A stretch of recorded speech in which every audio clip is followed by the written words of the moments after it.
Presidencia publicó esta mañana 10 decretos ejecutivos que concretan la fusión de ministerios, secretarías y servicios nacionales para reducirlos de 29 a 17.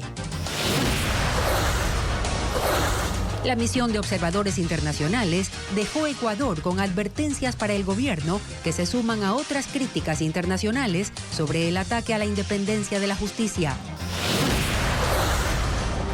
La asamblea pasaría de 151 a 75 asambleístas y el Estado ahorraría unos 16 millones de dólares por año si la propuesta del Ejecutivo vía consulta resulta aprobada en las urnas. 200 policías participaron en 18 allanamientos, 2 de ellos en urbanizaciones de La Aurora en Daule, donde días atrás fueron asesinados 2 hombres. Hay 19 detenidos que, según el ministro del Interior, pertenecen al grupo criminal Los Águilas. Esta tarde, Alaska será la sede de un encuentro entre Donald Trump y Vladimir Putin, cuyo tema central es buscar la paz en Ucrania. La última reunión ocurrió hace 6 años. Buenas tardes, los temas que hacen noticia este viernes 15 de agosto de 2025. El presidente Daniel Noboa concretó la fusión de ministerios, secretarías y servicios nacionales. Pedro.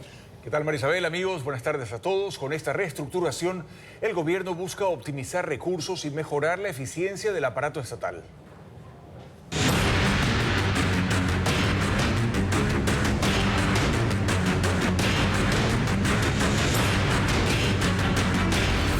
Fusiones. ¿Se reduce el Estado?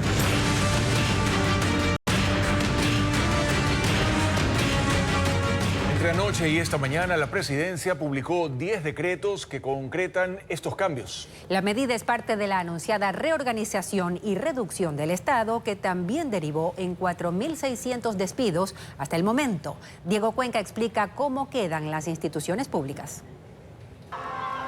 El presidente de la República, Daniel Noboa, emitió 10 decretos para fusionar servicios nacionales, secretarías y ministerios, con el objetivo de reducir el tamaño del Estado. El Ministerio de Ambiente, Agua y Transición Ecológica se fusionará con el Ministerio de Energía y Minas, y ahora se llamará Ministerio de Ambiente y Energía. El Ministerio de Turismo pasará al Ministerio de Producción, Comercio Exterior, Inversiones y Pesca, pero se llamará Ministerio de Producción, Comercio Exterior e Inversiones. El Viceministerio de Acuacultura y Pesca, que pertenecía al Ministerio de Producción, ahora pasará al Ministerio de Agricultura y Ganadería, que finalmente se llamará Ministerio de Agricultura, Ganadería y Pesca. El Ministerio de la Mujer y Derechos Humanos pasa al Ministerio de Gobierno. Las instituciones que manejan parte de la seguridad del país, como el Servicio Nacional de Atención a Personas Privadas de la Libertad SNAI y el Servicio Integrado de Seguridad ECU 911, pasan a formar parte del Ministerio del Interior. El Ministerio de Cultura y Patrimonio, la Secretaría de Educación Superior, Ciencia, Tecnología e Innovación y el Ministerio del Deporte se integrarán al Ministerio de Educación, que ahora se llamará Ministerio de Educación, Deporte y Cultura. La Secretaría Técnica de Asentamientos Humanos Irregulares, el Ministerio de Desarrollo Urbano y Vivienda y la Secretaría de Inversiones Público-Privadas se fusionan con el Ministerio de Transporte y Obras Públicas, cuya entidad ahora se llamará Ministerio de Infraestructura y Transporte, mientras que la Secretaría Nacional de Planificación se fusiona con la Secretaría General de la Administración Pública y Gabinete de la Presidencia, que ahora se llamará Secretaría General de la Administración Pública y Planificación. Finalmente, la Secretaría Técnica Ecuador Crece Sin Desnutrición Infantil pasará al Ministerio de Inclusión Económica y Social, que ahora se llamará Ministerio de Desarrollo Humano. Con estos cambios, la estructura del Estado se reduce de 29 a 17 entidades, y el efecto de esa medida hasta el momento deja 4.600 despidos en el sector público. El Ministerio del Interior asumirá la dirección del Sistema Nacional de Rehabilitación Social. La medida, según el gobierno, busca centralizar y fortalecer las competencias en materia de seguridad dentro de las cárceles. Joel Vanegas informa que, de acuerdo con el decreto, el SNAI conservará su autonomía y funciones. El Ministerio del Interior se encargará de regir el Sistema Nacional de Rehabilitación Social y, por disposición presidencial, tendrá desde hoy a su cargo al Servicio Nacional de Atención Integral a Personas Adultas Privadas de Libertad SNAI, Hasta el jueves, ese era el organismo que dirigía ese sistema. Con el decreto 98, el presidente Daniel Noboa dispuso que el SNAI se adscriba al Ministerio del Interior. A diferencia de otros ministerios y secretarías, en este caso, el mandatario no ordenó la fusión. De hecho, el SNAI conservará su personería jurídica y su autonomía financiera, técnica, administrativa y operativa. El decreto establece que el Ministerio del Interior será el organismo que organice y administre el sistema de rehabilitación, pero manda que coordine la ejecución con el SNAI. En el periodo de transición, que no tiene un plazo establecido en el decreto, el SNAI mantendrá en vigencia todos los planes, programas, proyectos y obligaciones contractuales asumidas y en vigencia. La estructura del SNAI está conformada por 3 subdirecciones y 11 direcciones especializadas. Administra los centros de rehabilitación y maneja el cuerpo de seguridad y vigilancia penitenciaria que tiene más de 2.600 efectivos. En total, el organismo tiene 3.956 funcionarios. El gobierno asegura que incluir al SNAI en el Ministerio del Interior es una medida que ayudará a fortalecer la seguridad del país.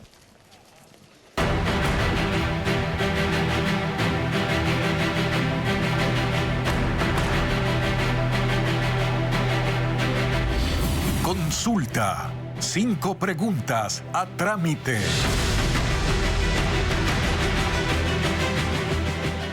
El gobierno apunta a reducir el número de asambleístas a la mitad. Propone una pregunta que redefine la distribución de escaños tanto para asambleístas nacionales como para provinciales. Con ello busca reducir el presupuesto en pago de salarios a los legisladores. El gobierno tiene una razón para proponer que se reduzca el número de asambleístas y es económica. Cuesta mucho, salen caros. Por ello, plantea la siguiente pregunta. ¿Está usted de acuerdo con reducir el número de asambleístas y para ello modificar el sistema de elección? En el anexo que acompaña a la pregunta se especifica la modificación que se pretende realizar al artículo 118 de la Constitución, que bajaría los 151 asambleístas actuales a 75 si la propuesta es aprobada. El planteamiento del Ejecutivo busca reducir de 15 a 10 el número de asambleístas nacionales. Actualmente se eligen 2 asambleístas por cada provincia y 1 más por cada 200.000 habitantes. El Ejecutivo aspira a que sea electo solo un asambleísta por cada provincia y 1 más por cada 400.000 habitantes. Se mantiene la posibilidad de que por ley se determine la elección de asambleístas de regiones, distritos metropolitanos y circunscripciones del exterior. El gobierno en su argumentación señala que el modelo es similar al vigente, que asegura la representación de todas las provincias y que solo se plantea una redistribución de escaños. Además, destacan que el planteamiento no interrumpe el derecho de participación de la ciudadanía ni de ser propuesto para un cargo de elección popular. El país puede llegar a ahorrar $16 millones anuales si se disminuye el número de asambleístas tal como propone el presidente de la República. ¿Cuánto gana cada legislador y cuántas personas trabajan para ellos? Patricio Díaz presenta los gastos que el Estado destina a estos rubros. La Asamblea incorporó para este periodo, desde mayo pasado, 14 asambleístas, sumando 151. ¿Cuánto le cuesta al país cada uno? El sueldo de un legislador es de $4.759 mensuales. A eso hay que sumarle la compensación por residencia de $1.410, que tienen quienes viven a más de 60 kilómetros de Quito, es decir, la mayoría. Reciben entonces $6.169. En este valor no contamos los 50 pasajes aéreos ida y vuelta a los que tienen derecho, o si prefieren viajar en carro, 35 centavos por kilómetro. Pero ellos no trabajan solos. Tienen un asesor nivel 1, un asesor 2 y 2 asistentes. El asesor 1 tiene un sueldo que supera los $3.000 y también tiene $940 como bono si su residencia habitual está fuera de Quito. Sumando tanto lo que recibe el legislador como su personal, el gasto anual en cada uno supera los $200.000. La propuesta del presidente de la República es reducir 80 asambleístas de la función legislativa, de 151 a 71. Esto implicaría un ahorro anual de casi $16 millones. La reducción de asambleístas no es un tema nuevo. La propia legislatura se encargó de negar una de las propuestas en 2021 para disminuir 28 asambleístas. Los ex legisladores Jorge Yunda y Paul Buestani presentaron propuestas de enmiendas similares, que al final no han tenido resultados hasta hoy.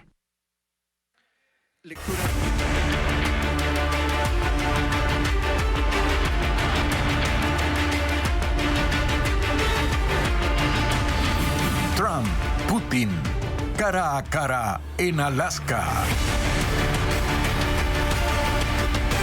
Expectativa mundial por la reunión entre Donald Trump y Vladimir Putin esta tarde en Alaska. La cumbre de los presidentes de Estados Unidos y Rusia, que puede ser decisiva para el futuro de Ucrania, no contará con representantes de ese país ni de sus aliados europeos. La cita se desarrollará en una base militar estadounidense. Iliana Suárez con el informe. La reunión entre los líderes de Estados Unidos y Rusia se dará esta tarde a las 14:30 hora de Ecuador, en Anchorage, Alaska. El tema principal será cómo poner fin a la invasión rusa en Ucrania. El presidente Donald Trump abordó el Air Force One y partió desde la base aérea Andrews. Será el primero en llegar a Alaska y recibirá personalmente al mandatario ruso en la base militar Elmendorf-Richardson. El presidente Vladimir Putin hizo una parada en la ciudad rusa de Magadán, en el extremo oeste del país.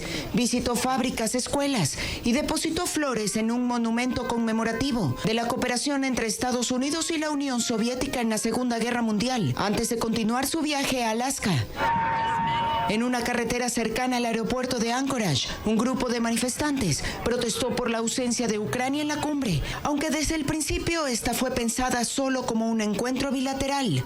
Los mandatarios viajan con sus delegaciones.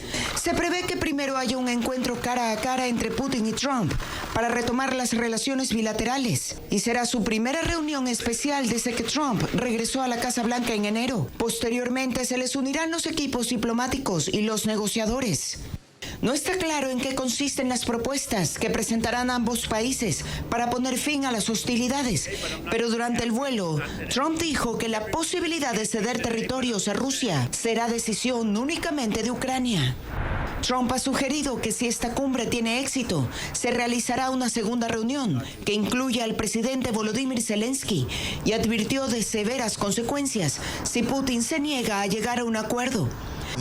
El portavoz del Kremlin, Dmitry Peskov, señaló que sería un error predecir el resultado de las conversaciones y recalcó que no hay expectativas de que el presidente Putin firme hoy ningún documento. El presidente de Estados Unidos, Donald Trump, ha dicho que tanto Rusia como Ucrania deberán ceder territorios en el camino hacia un acuerdo de paz, algo a lo que tanto Vladimir Putin como Volodymyr Zelensky se oponen. Rusia ha ocupado casi el 20% del suelo ucraniano desde que comenzó la invasión en febrero de 2022 y Ucrania ha recuperado importantes zonas en el norte. Hasta ahora, los intentos por lograr un alto al fuego como primer paso hacia una negociación de paz entre Rusia y Ucrania han fracasado. Conversaciones directas este año entre delegaciones de alto nivel han llevado a sucesivos intercambios de prisioneros y la devolución de los cuerpos de miles de soldados caídos en combate. Pero ahora se ha abierto una nueva etapa y la presión internacional sobre el presidente ruso apunta a definir una ruta de solución. El presidente de Estados Unidos, Donald Trump, ha dicho que ambas partes tendrán que hacer concesiones, intercambiar territorios, aunque nada está escrito ni hay una propuesta concreta. Y tras más de 3 años de guerra, la realidad en el terreno es compleja. Aparte de la península de Crimea, que fue anexada por Rusia en 2014, otros territorios ocupados son las regiones de Lugansk, Donetsk, Zaporilla y Jersón, mientras que las tropas ucranianas han logrado recuperar una zona en el norte del país, al oeste de Kiev, así como la región de Kharkov. Kiev ha buscado expulsar a las tropas rusas y reclama una solución que mantenga sus fronteras originales. Moscú, en cambio, considera como propias las tierras del este, que fueron parcialmente tomadas por ejércitos prorrusos antes de la invasión de 2022. El presidente de Ucrania, Volodymyr Zelensky, teme que si Rusia se queda con parte del territorio, lance luego una ofensiva mayor, y por eso ha pedido garantías de seguridad a Europa y Estados Unidos, una vigilancia militar en la región para mantener lejos a las tropas rusas y evitar una nueva embestida en el futuro. Y Rusia pide que Ucrania se quede como territorio neutral, que no sea incorporado luego a la OTAN, la Alianza Militar Atlántica. En el terreno los combates continúan. Ucrania resiste en la línea del frente de batalla y Rusia presiona con más ataques para tomar control de la ciudad de Dobropilia. Está en la región de Donetsk e intenta así un movimiento estratégico de avances y mostrar que tiene alguna ventaja en la zona de conflicto.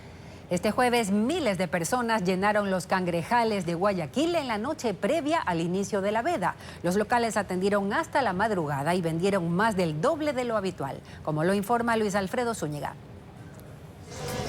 Las mesas se llenaron, fue necesario aumentar su número ocupando parte de la calle y se formaron largas filas de carros para atender a la cantidad de comensales que llegaron a los cangrejales de Guayaquil el jueves. Era la víspera del inicio de la veda del cangrejo rojo y azul, que rige desde hoy. Hoy bastantísimo, estoy desde las 10 de la mañana trabajando a full así. Según el municipio, tan solo en el sector de Sauce 6 en el norte, hay unos 45 cangrejales. Todos tuvieron alta demanda, especialmente en la noche. Los mejores cangrejos, mira, aquí, Marito 8. Llegaron miles de clientes y para alimentarlos, los cangrejos entraron a las grandes ollas sin parar y las planchas seguían saliendo. La atención se extendió hasta la madrugada. 12 de la noche, la gente viene. Yo creo que habrá atención hasta las 1 o 2 de la mañana, 3 de la mañana. En la calle Los Ríos en el sur también atendieron hasta la madrugada y la llegada de comensales no paraba. Pese a que algunos negocios señalaron que la inseguridad redujo la afluencia en comparación a otros años. Los negocios pasaron de vender 4 a 8 planchas. 60% más de lo que normalmente viene la gente. Vamos a atender hasta las 2 de la mañana, que tenemos ensalada, ceviche, arroz con cangrejo, arroz marinero. La veda se extiende hasta el lunes 15 de septiembre. En ese lapso estará prohibida la recolección, captura, transporte, posesión, procesamiento y comercialización de estos crustáceos. Las empresas procesadoras y comercializadoras que tengan stock del producto deberán declarar sus inventarios a la Dirección de Control Pesquero hasta hoy. Podrán comercializarlo en un plazo máximo de 5 días. La misión internacional de observadores cerró su visita a Ecuador haciendo advertencias y mostrando su preocupación por la posición del Ejecutivo en contra de la Corte Constitucional. Sus integrantes rechazaron la estigmatización de los jueces y dijeron que Ecuador aún está a tiempo de reaccionar. Informa Jacqueline Rodas. La misión internacional de observadores concluyó su primera visita a Ecuador y expresó su alarma por lo que vio desde el día de su llegada, el pasado martes, cuando el presidente Daniel Noboa lideró la marcha hacia la Corte Constitucional. Nosotros vemos con preocupación lo que sucedió el martes, los días anteriores también. Un presidente de la República, una Asamblea Nacional apuntando con el dedo a una Corte Constitucional. No es la manera de resolver eventuales diferencias que existen entre los distintos poderes del Estado, como tampoco es la manera de poner carteles con las fotografías de los jueces como si fueran criminales. Antonia Urrejola fue canciller en Chile, presidenta de la Comisión Interamericana de Derechos Humanos y relatora de Nicaragua. Sobre ese país, advierte que ve señales en Ecuador que recuerdan al inicio del gobierno autoritario de Daniel Ortega. Hubo reformas constitucionales y finalmente hoy día no existe independencia de ningún poder. Cuando existe una narrativa oficial que justifica todos estos discursos de estigmatización sobre texto de la seguridad nacional, me parece que todo eso son alertas, algunas de las cuales estamos viendo hoy día en el Ecuador. Creo que todavía Ecuador puede reaccionar. El peruano Diego García Sayán, expresidente de la Corte Interamericana, también hizo advertencias. El poder político tiene que ser muy cuidadoso cuando critica o confronta a un órgano judicial. La decisión tomada por tal corte o tribunal, a mí que soy autoridad del Ejecutivo, no me gusta, eso no me da ningún derecho a confrontarla, tal vez a opinar, pero más allá de eso, no. La misión que llegó al país para vigilar la elección del nuevo fiscal general del Estado dijo que se suma a los comunicados emitidos por Naciones Unidas, la CIDH y otras organizaciones en respaldo de la Corte Constitucional y llamó a la sociedad civil a estar vigilante. 19 detenidos y el decomiso de una fuerte cantidad de dinero son parte de los resultados de un operativo esta madrugada en 4 cantones de la provincia del Guayas. Según las autoridades, los Águilas son el grupo de delincuencia organizada afectado con este golpe. Una Unos 200 policías participaron esta madrugada en 18 allanamientos ejecutados en Playas, Juján, Naranjal y Daule, en Guayas. Según agentes de inteligencia, tienen información de la presencia del grupo de delincuencia organizada Los Águilas. En uno de los operativos, también usaron el helicóptero policial.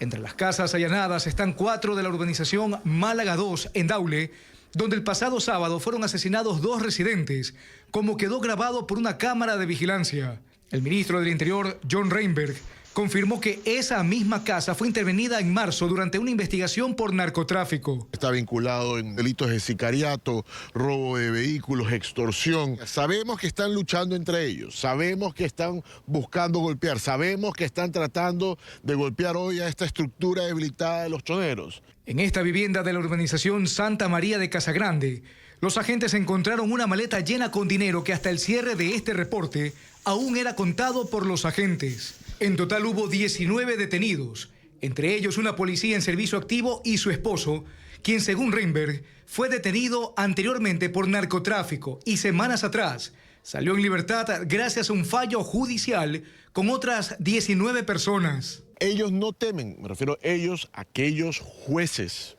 que todavía no escarmientan lo que es dejar en libertad a estos delincuentes.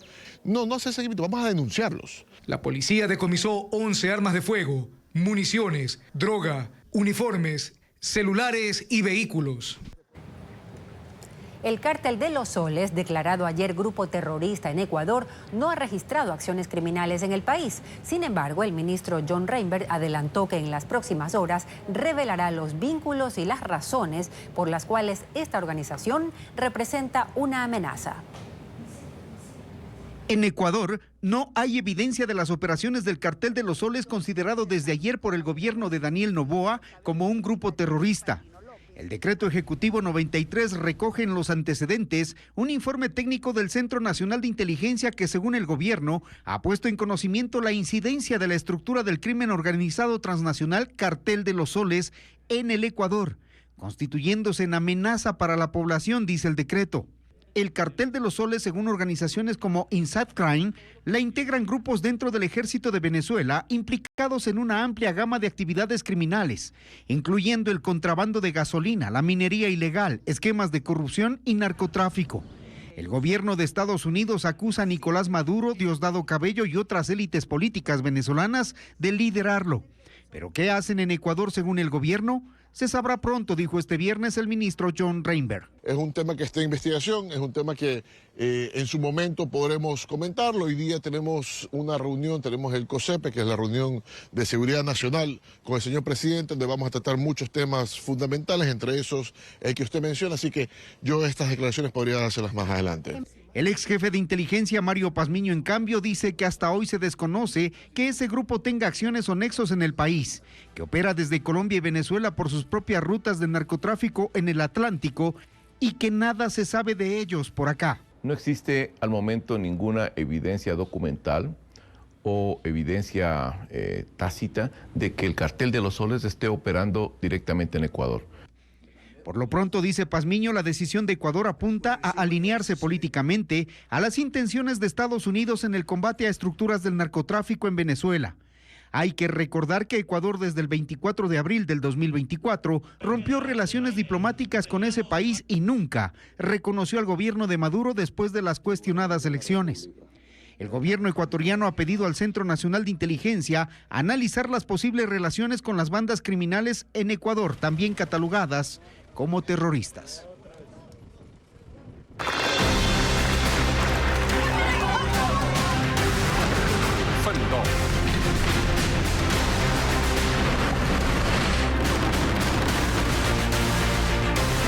Mundo.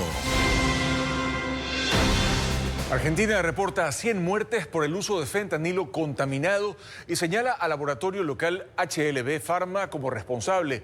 Un informe del gobierno revela que desde mayo se han presentado denuncias ante la Autoridad de Medicamentos y Alimentos de ese país por los decesos tras el uso del fármaco en hospitales de 4 provincias y en Buenos Aires. El documento añade que tras una inspección el laboratorio fue inhabilitado en febrero, 3 meses antes de que se registrara la primera muerte. HLB Pharma indicó por su parte que colabora con la justicia y acusó de oportunismo a sectores políticos y económicos por emprender una cacería mediática contra la empresa. Un joven ecuatoriano representará a Ecuador en la convención de la Organización del Bachillerato Internacional, que será en La Haya, en Países Bajos. Vanessa Robles nos cuenta que el estudiante de segundo de bachillerato fue escogido entre 1.400 postulantes de 92 países. Nosotros tenemos, buenos días. Cuando se envió la convocatoria a 5.800 colegios de 162 países para seleccionar a los futuros miembros del Consejo Mundial de Jóvenes del Bachillerato Internacional, Juan Andrés Ortiz, estudiante de segundo bachillerato en el Colegio Americano al norte de Guayaquil, no dudó en postularse. El organismo internacional buscaba alumnos líderes en actividades comunitarias, deportivas, ambientales y académicas que hablen más de un idioma y que hayan desarrollado proyectos. Él cumplía con el perfil.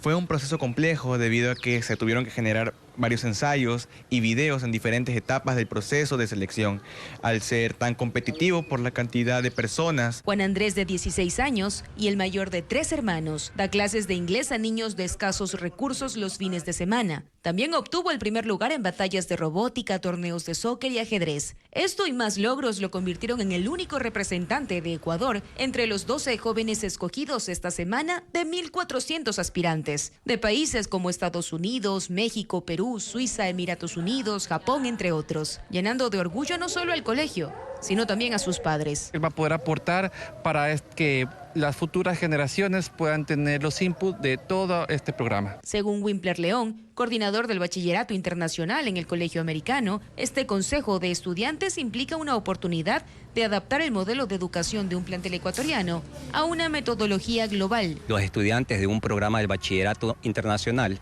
van a homologar conocimientos porque los estudiantes de Ecuador registrados en un programa del IB van a recibir un programa similar a aquellos estudiantes de países de primer mundo. Los 12 estudiantes serán encargados de desarrollar un programa educativo que se aplicará en los 5.800 colegios del mundo con bachillerato internacional, entre ellos 82 de Ecuador. Lo elaborarán durante la convención que será del 22 al 25 de octubre en La Haya, Países Bajos.